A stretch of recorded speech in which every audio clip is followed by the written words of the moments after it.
जय हिंद प्यारे बच्चों। Welcome to Bharat first classes. कैसे हो बच्चों आप सभी। आशा करता हूँ आप सभी अच्छे होंगे, स्वस्थ होंगे।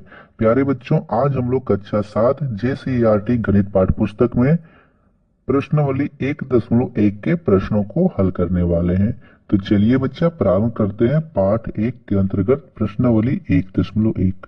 प्रश्न संख्या 1 दे रखा है, निम्नलिखित पूर्णांकों को अवरोही क्रम में व्यवस्थित कीजिए। सबसे पहले बच्चा हम लोग प्रश्न को समझ लेते हैं कि प्रश्न क्या कहता है। यदि आप प्रश्न अच्छे से समझ जाओगे तो आपको यह प्रश्न बहुत ही आसान लगेगा। प्रश्न है पूर्णांक अवरोही क्रम। ये पूर्णांक क्या होते हैं? तो सब संख्याओं की वे श्रृंखलाएं जिसमें ऋणात्मक की संख्याओं, धनात्मक की संख्याएं तथा शून्य तीनों सम्मिलित हो, उसे बोलते हैं पूर्णांक। जैसे आप लोग यहाँ पे प्रश्न संख्या 1 में देखो तो यहाँ पे -20 ऋणात्मक की संख्या है, 15 धनात्मक की संख्या है और शून्य, ये तीनों एक ही श्रृंखला में है। तो ये क्या है? पूर्णांक है। क्लियर है? पूर्णांक। और आरोही क्रम क्या होता है? संख्याओं को छोटे से बड़े क्रम में लगाकर लिखना आरोही क्रम लिखाते कहलाता है। जैसे हम लोग संख्याएं पढ़ते हैं 1 2 3 4 5 6 7 8 9 10, ये संख्याओं का आरोही क्रम होता है, जिसमें से हम लोग सबसे छोटी संख्या सबसे पहले लिख रहे हैं कि 1, फिर 2, फिर 3, फिर 4, ये होता है आरोही क्रम। तो बच्चा हमें यहाँ पे ऋणात्मक की संख्या, धनात्मक की संख्या और शून्य, इन तीनों को यदि आरोही क्रम में लगाना है तो हम सबसे पहले कौन सी संख्या लिखेंगे? सबसे पहले आप लोग देखो 1 2 में सबसे पहले क्या आता है? 1। क्या 1 से भी पहले कुछ आता है? हाँ सर, 1 से भी पहले शून्य आता है। क्या शून्य से भी पहले कुछ आता है? हाँ, शून्य से पहले -1 आता है। -1 से पहले -2 आता है। तो -1 से पहले -2 आ रहा है, तो -2 -1 से छोटा है। जाहिर सी बात है कि -2 -1 से पहले आ रहा है, तो -2 -1 से छोटा है। यानी सबसे पहले हमें ऋणात्मक की संख्याओं को लिखना होगा। ठीक है, हमें जब भी पूर्णांक को आरोही क्रम में अव्यवस्थित करना है तो सबसे पहले हमें ऋणात्मक की संख्याओं को लिखना होगा। और ऋणात्मक में भी कौन सी? सबसे छोटी संख्या को सबसे पहले। यहाँ सबसे पहले लिखिएगा आरोही क्रम। आप लोग इस श्रृंखला में देखो कि ऋणात्मक की संख्या कौन कौन सी है। तो -20 -4 ऋणात्मक की संख्या है। इन दोनों में से सबसे छोटी कौन है? -20 है। -20 छोटी क्यों है? क्योंकि -20 -4 के भी पीछे होती है। ठीक है, पहले -1, फिर -1 से पीछे -2, उसके पीछे -3, -4 और उसके पीछे -5, यानी -20 -4 के बहुत पीछे होती है। तो सबसे छोटी है -20, उसके बाद -4। तो हमने ऋणात्मक की संख्याओं को लिख लिया। फिर यहाँ पे शून्य को लिख लेंगे, क्योंकि शून्य ऋणात्मक नहीं होता है, लेकिन शून्य धनात्मक की संख्याओं से तो छोटा होता है, तो शून्य को लिख लेंगे। अब हमारे सामने धनात्मक की संख्याएं हैं 15 और 3। इन दोनों में से छोटा कौन है? 3 छोटा है, तो 3 को लिख लेंगे और अंतिम में 15 को लिख लेंगे। ठीक है, 3 और यहाँ पे 5 था, 5 को लिख लेंगे और यहाँ पे 15। ये रहा हमारा आरोही क्रम। काफी आसान प्रश्न है। क्लियर है? देखिए बच्चा, मैं आपको चीजों को रटवाऊंगा नहीं। कई कई में क्या होता है कि आपको चीजों को रटवा लिया जाता है कि ठीक है या आंसर याद कर लो। नहीं, याद नहीं करना है। इसमें हमें कुछ याद करने की आवश्यकता है नहीं। हम लोग जिस प्रकार संख्याओं को लिखते हैं सिर्फ हमें सजा करके लिख देना है। दूसरा प्रश्न है, सबसे पहले आप लोग देखो कि ऋणात्मक की संख्या कौन कौन सी है। कैसे देखेंगे? जिसके आगे यह चिन्ह लगा होगा माइनस का। -33, -102, -52, -4, -5। सबसे छोटा कौन सा है? जो और यहाँ पे सबसे छोटा कौन सा है, इसमें पहचान के लिए मैं आपको एक तरीका बताता हूँ कि जब भी आप लोग माइनस की संख्याओं में ऋणात्मक की संख्याओं में तुलना करो तो जो संख्या आपको सबसे बड़ी दिखती है वही संख्या सबसे छोटी होगी। सही, -33, -102, -52, -4, -5। आपको सबसे बड़ी कौन सी दिख रही है इसमें? 102, बहुत ज्यादा है, लेकिन तो माइनस लगा हुआ है। माइनस का अर्थ है कि कर्ज में है, यानी यह 102 रुपये उधार लिया है, तो सबसे छोटा होगा 102। सबसे ज्यादा उधार लिया 102, इसमें लिख देंगे। फिर 102 के बाद यहाँ पे -52, -52 लिख देंगे। फिर -37, फिर माइनस का 4 या माइनस का 5, माइनस का 5 और फिर माइनस का 4। तो ये तो हमने सजा दिया ऋणात्मक की संख्याओं को छोटे से बड़े क्रम में। अब यहाँ पे शून्य बच गया है, शून्य को लिख दीजिए। अब धनात्मक की संख्याओं को लिखिए, धनात्मक में सिर्फ 34 है, 34 को लिख दीजिए। ये रहा आरोही क्रम। क्लियर है? चलिए बच्चा प्रश्न संख्या 2 को देखते हैं।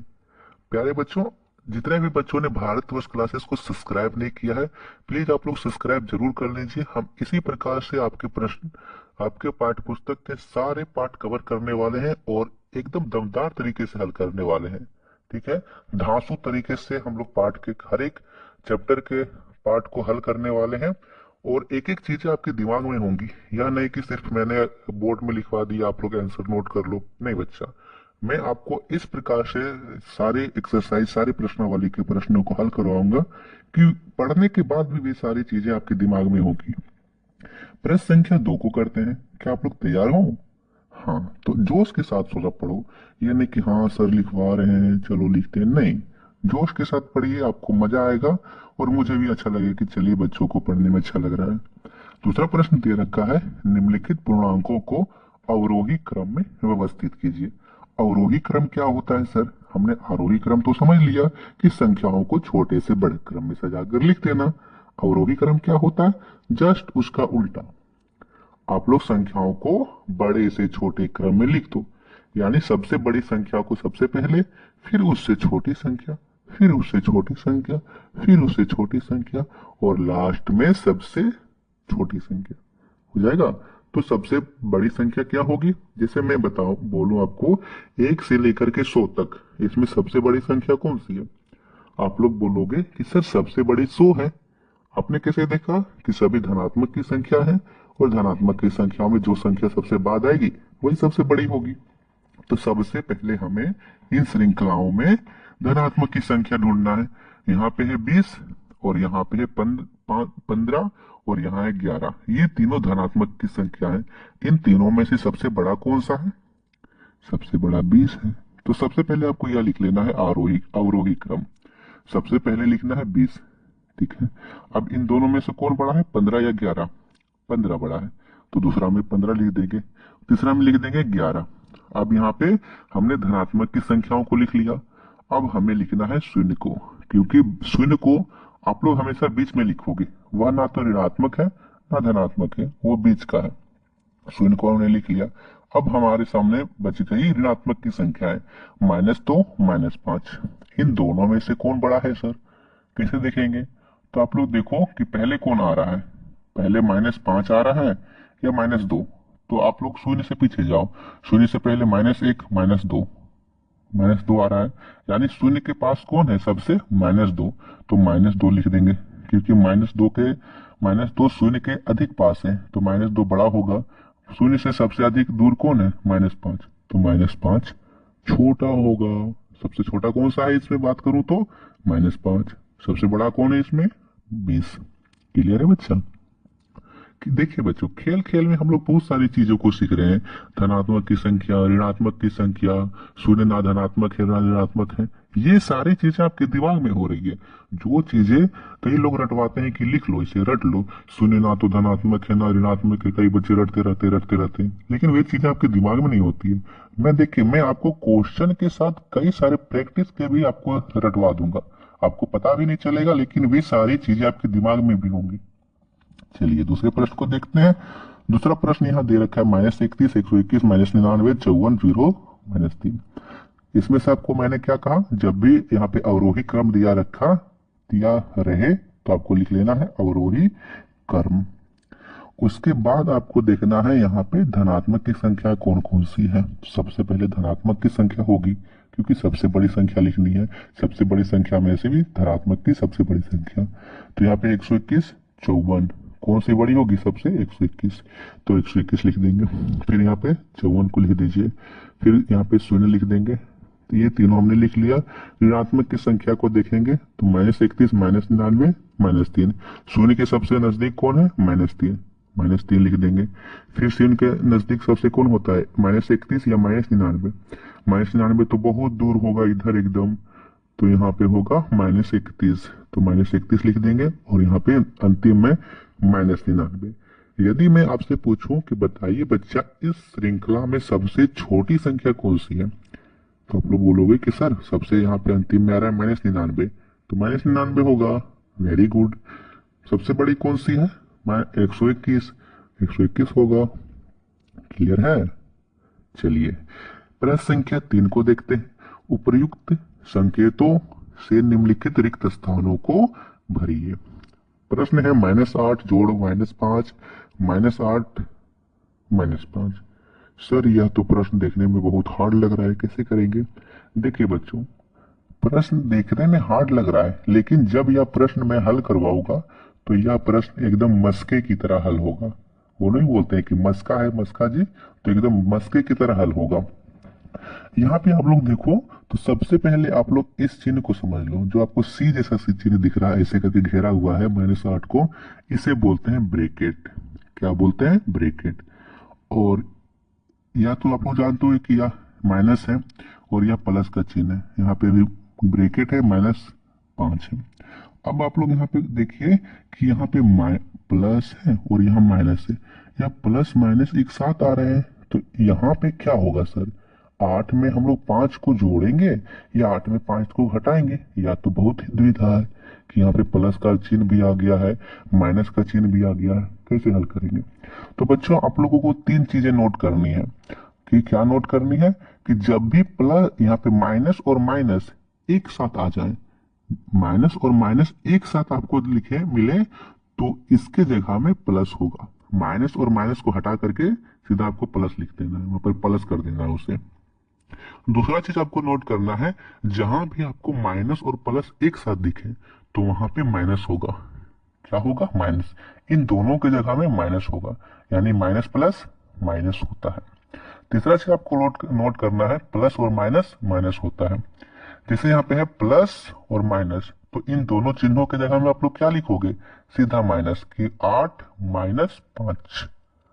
3 चीजें आप लोग नोट कर लोगे कि minus minus plus, plus minus minus, plus minus minus और माइनस प्लस माइनस। चलिए अब प्रश्न को हम लोग हल करना प्रारंभ करते हैं। सबसे पहले आपको ब्रैकेट को हटा देना है। जितने भी आपको घेरने वाले चिन्ह दिख रहे हैं कि यह घेरा हुआ है, हटा देते हैं इसे। तो हटाने पर क्या होगा? सिर्फ -8 होगा। -8 लिख दिया। अब यहाँ पे प्लस और माइनस एक साथ आ जाएंगे, क्योंकि हम लोग यदि ब्रैकेट को हटा देंगे तो प्लस और माइनस एक साथ आ जाएंगे। अभी मैंने आपको बताया कि प्लस और माइनस यदि एक साथ हो तो माइनस होगा। तो 8 के बाद हम लोग क्या लगाएंगे? -5। -5 हमने क्यों लिखा? क्योंकि यहाँ पे प्लस और माइनस एक साथ थे।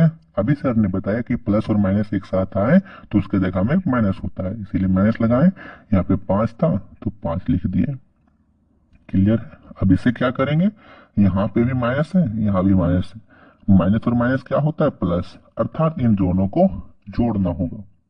8 और 5 कितने हो गए? 13। 8 और 5 13 होते हैं। इन दोनों में से कौन बड़ा है? 8 बड़ा है।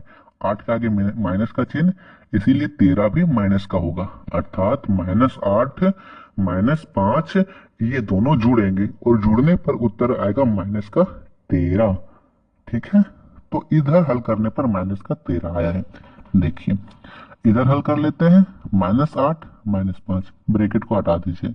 -8 -5, यहाँ पे भी minus minus minus minus plus, 8 और 5 13, दोनों में से 8 बड़ा है। 8 के आगे माइनस का चिन्ह, इसीलिए 13 के आगे भी माइनस का चिन्ह होगा। इधर भी -13, इधर भी -13। बताइए कौन बड़ा है? कोई बड़ा नहीं है, क्योंकि दोनों बराबर है। बराबर के लिए हम लोग यह चिन्ह लगाते हैं, बराबर, ऊपर भी बराबर। देखिए प्रश्न इजी है ना? मैंने कहा ना बच्चा कि आपको देखने पर लग सकता है कि प्रश्न बहुत ही हार्ड है, बहुत ही हवा है, लेकिन ये ऐसी कोई बात नहीं है बच्चा। यदि आप मन में ठान लो कि वह चीज आसान है तो आपके लिए आसान होगी, और यदि आप मन से ही ठान लो कि नहीं मुश्किल है जी, मुश्किल है जी, मुश्किल है, तो वह चीज मुश्किल होगी। और आप लोग भारत वर्ष क्लासेस से जुड़े हो तो आपको गणित में कोई भी ऐसी चीज नहीं है जो आपके लिए मुश्किल होगी। एक एक चीज आपके लिए आसान होगी, आपके दिमाग में होगी। यह बात आप अपनी कॉपी में भी लिख लीजिए। कि गणित का एक एक प्रश्न आपके लिए आसान होगा, एकदम आप लोग अच्छे से हल कर पाओगे, चाहे आपको गणित आती है या नहीं आती है। आप लोग सिर्फ मेरा हाथ थामे रखना, मैं आपको एकदम छोटे भाई छोटे बहन की तरह लेकर चलूंगा। ठीक है, अब बताइए। दूसरा प्रश्न दे रखा है -3 जोड़ 7 -12। सबसे पहले मैंने क्या कहा कि आपको ब्रैकेट को हटा लेना है। ब्रैकेट को हटा लोगे तो यहाँ पे आएगा -3 जोड़ 7 और यहाँ पे -12 का -12। हल कर लेते हैं। क्या इन तीनों को एक साथ हल करेंगे? नहीं जी, पहले आप इतना तक हल कर लीजिए, -3 जोड़ 7 इतना तक हल कर लीजिए, बाद में -12 को इधर लिख दीजिएगा सिर्फ। तो यहाँ पे माइनस और यहाँ पे प्लस, माइनस प्लस क्या होता है? माइनस प्लस माइनस होता है, अर्थात हमें यहाँ पे घटाना है। इन दोनों में से कौन बड़ा है? 7 बड़ा है। 7 में से 3 को घटा दीजिए तो क्या आया? 4। क्यों घटा रहे हैं? क्योंकि माइनस प्लस माइनस होता है, इतना तक हम घटाएं। इन दोनों में से 7 बड़ा है, 7 धनात्मक का है तो 4 भी धनात्मक का होगा। हमने -12 को तो कुछ नहीं किया था, तो -12 को यहाँ पे साइड में लिख दीजिए। अब यहाँ पे 4 में से 12 घटाना है। क्या 4 में से 12 को घटा पाएंगे? नहीं सर, 4 में से 12 को कैसे घटाएंगे? 4 तो छोटा है, 12 बड़ा है। तो एक काम कीजिए, 12 में से 4 को घटा दीजिए। अब घटा लोगे, 12 में से 4 घटाएंगे तो 8 बचेगा। इन दोनों में से बड़ा कौन है? इन दोनों में से तो 8 बड़ा, यहाँ इन दोनों में से 12 बड़ा दिख रहा है।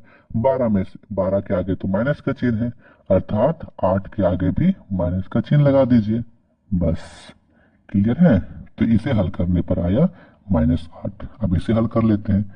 तो इधर है 17, -8 का -8, प्लस और माइनस माइनस हो गए, क्योंकि प्लस और माइनस को रिप्लेस करके माइनस आता है, प्लस माइनस माइनस होता है। -19 का -19। चलिए यहाँ तक हल कर लेते हैं। 17 में से 8 को घटाएंगे तो यहाँ पे 17 में से 8 को घटाएंगे तो बचेगा 9। ठीक है, 17 में से 8 को घटाए तो बचा 9। दोनों में से 17 बड़ा है, 17 धनात्मक का है, इसलिए 9 भी धनात्मक का होगा। इधर -19 का -19 लिख दीजिए। अब यहाँ पे क्या है? 9 में से 19 घटाना है। फिर से 9 बड़ा है, 19 यहाँ पे 9 छोटा है, 19 बड़ा है। तो एक काम करते हैं, हम 19 में से 9 को घटा लेते हैं। 19 में से 9 घटाएंगे तो बचेगा 10। दोनों में से 19 बड़ा है, 19 के आगे माइनस का चिन्ह, तो 10 में भी माइनस का चिन्ह होगा। अर्थात इधर हमारा हल करने पर आया -8, इधर हल करने पर आया माइनस का 10। बताइए बच्चा, दोनों में से कौन बड़ा है? माइनस का 10 बड़ा है या माइनस का 8 बड़ा है? बताइए, शून्य के सबसे करीब कौन है? -8 करीब है कि -10? तो -8 तो करीब है, -10 दूर है, अर्थात -8 बड़ा होगा, -10 छोटा। तो -8 की तरफ खुला वाला मुंह और -10 की तरफ बंद वाला मुंह, अर्थात इस चिन्ह का प्रयोग करेंगे यहाँ पे। किसे हल करने पर आया था -8? इधर वाले को हल करने पर, अर्थात इधर का चिन्ह खुला होगा, इधर का चिन्ह बंद होगा। चलिए तीसरा प्रश्न को करते हैं। तीसरा प्रश्न यहाँ दे रखा है 39 और यहाँ फिर से दो चिन्ह है, प्लस माइनस माइनस होगा। 24 का 24 और यहाँ माइनस माइनस प्लस 15 का 15। 39 में से 24 घटाइए। 39 में से 24 घटाएंगे तो 9 में से 4 गया तो यहाँ 5 और 3 में से 2 गया तो 1, 15 बचेगा। 15, इन दोनों में से 39 बड़ा है, 39 धनात्मक का, तो जो इसे हल करने पर आएगा वह भी धनात्मक का ही होगा। इधर 15 बच गया था तो 15 से हमने कोई भी छेड़छाड़ नहीं की थी। 15 के आगे प्लस का चिन्ह है तो प्लस यहाँ पे लगाएंगे, 15 का 15, प्लस 15 हो गया। यहाँ पे 15 और 15 30 हो गए, अर्थात इधर वाले को हल करने पर आया 30। इधर हल करते हैं, 36 का 36 प्लस यहाँ पे लिखेंगे 36, है ना, 36 लिख दिए, प्लस माइनस माइनस 52 और यहाँ माइनस माइनस प्लस, प्लस 36। अब यहाँ 36 में से 52 को घटाएंगे, क्या घटेगा? नहीं घट पाएगा। तो 52 में से 36 घटाइए, उसके आगे माइनस लगा दीजिएगा, क्योंकि 52 माइनस का है। तो 52 में से 36 को घटाएंगे, बचेगा 16। 16 माइनस का होगा, क्योंकि इन दोनों में से 52 बड़ा है, 52 के आगे माइनस का चिन्ह है, -16 आ गया। इधर प्लस 36 का है, प्लस 36, यहाँ माइनस और यहाँ plus, minus plus minus plus minus होता है। 36 में से 16 को घटाइए, 36 में से 16 घटाओगे तो 20। इन दोनों में से 36 बड़ा है, 36 धनात्मक का है तो 20 भी धनात्मक का होगा। अर्थात इधर हल करने पर आया 30, इधर हल करने पर आया 20। बताइए कौन बड़ा है, 30 बड़ा है या 20 बड़ा है? 30 बड़ा है जी, तो इधर का मुंह खुला होगा और इधर का मुंह बंद होगा, अर्थात इधर खुला मुंह इधर बंद मुंह। क्लियर है? चलिए, क्या मैं इसे मिटा दूं? आपने इसे नोट कर लिया? चलिए इतना तक मैं इसे इरेज कर देता हूँ। चौथा प्रश्न दे रखा है -201 प्लस 79 और प्लस 63। हल कर लेते हैं। -201 का -201 लिखते हैं, ब्रैकेट को भी हटा दिया मैंने, प्लस 79 प्लस 63। तो यहाँ -201 प्लस 79, माइनस प्लस माइनस होता है। 201 में से 79 को घटाइए, 201 में से 79 को घटाएंगे तो बचेगा 122, और दोनों में से 201 बड़ा है, 201 के आगे माइनस का चिन्ह, इसीलिए माइनस का 122 होगा। प्लस 63 का प्लस 63, यहाँ पे माइनस प्लस माइनस होगा, अर्थात 122 में से 63 को घटाना है। 122 में से 63 को घटाओगे तो आएगा 59, और 59 के आगे माइनस का चिन्ह होगा, क्योंकि इन दोनों में से 122 बड़ा था, 122 के आगे माइनस के चिन्ह था। तो यहां तक हमारा हल करने पर आया है 59। इधर वाले को हल करते हैं। 299 माइनस का प्लस 189, और यहाँ पे प्लस 51, यहाँ मिटा देता हूँ अच्छे से। तो -299 का -299 लिखिए, इन दोनों को जोड़ दीजिए, ठीक है। तो 189 और 189 और 51 को जोड़ेंगे तो होगा यहाँ पे 240, ठीक है। माइनस प्लस माइनस, 299 में से 40 घटाओगे तो आएगा 59, यहाँ भी माइनस, यहाँ पे आएगा -59, यहाँ भी -59। दोनों में से कौन बड़ा है? कोई भी बड़ा नहीं है, क्योंकि ये दोनों तो बराबर हैं, तो बराबर का चिन्ह लगा दीजिए। पांचवा प्रश्न दे रखा है 14 -5 प्लस 6, 15 प्लस 9 -2। इसे मैं मिटा दूं? इसे आपने नोट किया? वेरी गुड, नोट कर लिया होगा। तो 14 में से 5 घटाएंगे तो यहाँ बचेगा 9, और प्लस 6 का प्लस 6, 9 6 इधर हो गए 15। इधर करते हैं 15 और 9 इधर हो गए 24, -2 का -2, 24 में से 2 घटाएंगे तो 22। बताइए कौन बड़ा है, 15 या 22? 22 बड़ा है, तो इधर का मुंह होगा खुला, इधर का मुंह होगा बंद, यह चिन्ह लगेगा। तो बच्चों ये थे प्रश्नावली 1.1 से संबंधित प्रश्न संख्या 1, 2 और 3। बताइए बच्चा, क्या आपको चीजें समझ में आ रही है?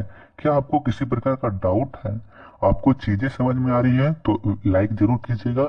मैं लाइक के माध्यम से ही समझ जाऊंगा कि इतने बच्चों को चीजें समझ में आई है, और यदि कुछ इम्प्रूवमेंट करना हो तो आप लोग जरूर बताइएगा, अपने फीडबैक जरूर दीजिएगा कि सर आप इस प्रकार से और समझाइए हमें, और अच्छे से ये कीजिए। तो मैं बच्चा कोशिश करूंगा कि मुझसे जितना से जितना बेहतर से बेहतर हो सके आपके सामने चीजें प्रस्तुत करूं। अपना फीडबैक जरूर दीजिएगा बच्चा कि आपको कैसा लगा। धन्यवाद बच्चा, मिलते हैं अगले वीडियो में, उसमें हम लोग करेंगे प्रश्न संख्या 4 से इस प्रश्नावली को। धन्यवाद।